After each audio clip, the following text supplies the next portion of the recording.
নমস্কার বন্ধুরা, সোমাস কিচেনে আপনাদের স্বাগত জানাই। আজকের রেসিপিটা একদমই আলাদা ধরনের।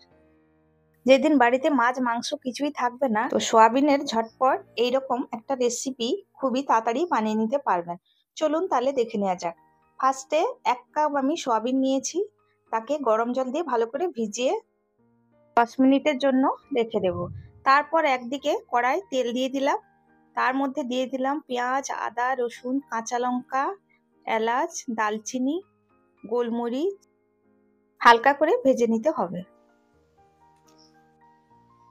এর মধ্যে এরপর দিয়ে দেব 2 চামচ তিল, সাদা তিল। এটা আমার ভাজা আছে হালকা, তো এর উপর দিয়ে হালকা করে ভেজে নিতে হবে। এরপর দিয়ে দেব কিছুটা কাজু। তিল যদি না থাকে এখানে আপনারা পোস্ত দানা ব্যবহার করতে পারবেন। তারপর দিয়ে দিলাম কিছুটা কাজু। বন্ধুরা, আমার এই ভিডিওটা ভালো লাগলে সাবস্ক্রাইব দেবেন, লাইক দেবেন, যতটা সম্ভব শেয়ার করে দেবেন, কমেন্ট করে জানাতে ভুলবেন না। হালকা করে ভাজা হয়ে গেছে, এবার একটু অল্প পরিমাণ জল দিয়ে দেব। এই ইনগ্রেডিয়েন্টসগুলো যেন হালকা করে সেদ্ধ হয়ে যায়।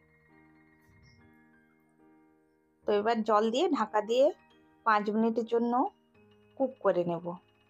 তো এদিকে দেখুন সয়াবিনগুলো ভিজে গেছে ভালোভাবে। এবার একটা জলবাটির মধ্যে এগুলো তুলে নেব। এবার ভালো করে হাতে চেপে চেপে জল বের করে দেব।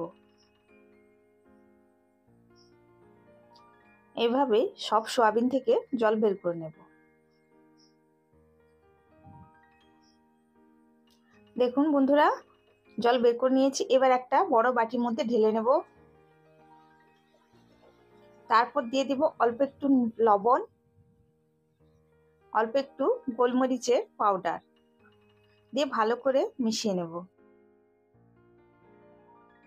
এদিকে মশলাটাও রান্না হয়ে গেছে, ভালোভাবে সেদ্ধ হয়ে গেছে। দেখুন, এটা এবার নামিয়ে নেব। নামিয়ে নিয়ে একটা ছোট প্লেটের মধ্যে এটা ঠান্ডা করার জন্য রেখে দেব। ঠান্ডা হয়ে গেলে এটা পেস্ট বানিয়ে নেব। এদিকে একটা প্যান বসিয়ে দিয়েছি, তার মধ্যে দিয়ে দিব তেল। তারপর দিয়ে দিব যে সোয়াবিনটা মাখিয়ে রেখেছিলাম ওটা ভেজে নেব।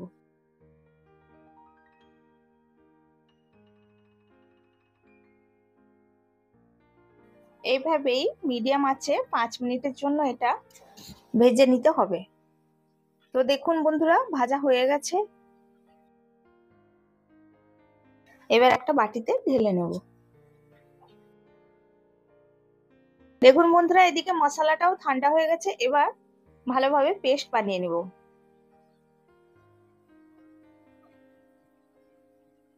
একদম ফাইন করে পেস্ট বানিয়ে নিতে হবে। অল্প একটু জল দিয়ে দেব।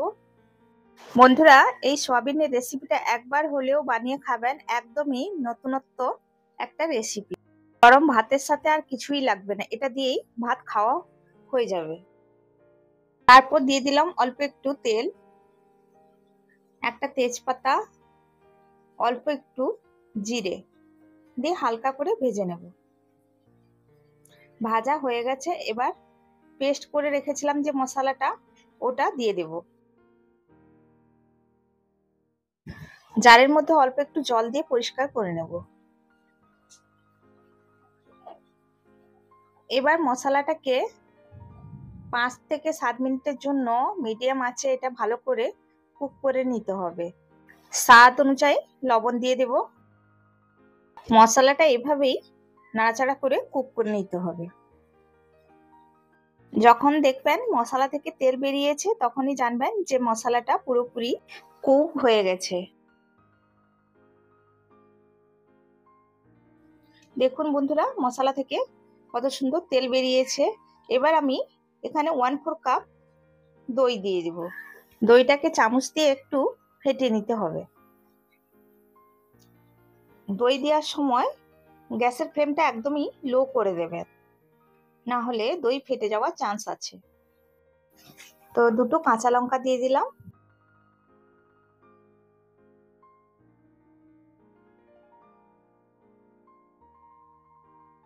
এবার সয়াবিনের ভাজাটা দিয়ে দেব। দিয়ে ভালো করে মিশিয়ে নেব।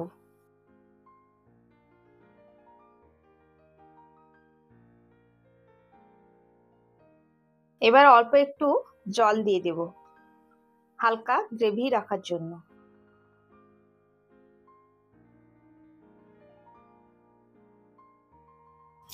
তারপর এটাকে ঢাকা দিয়ে 5 মিনিটের জন্য কুক করে নেব।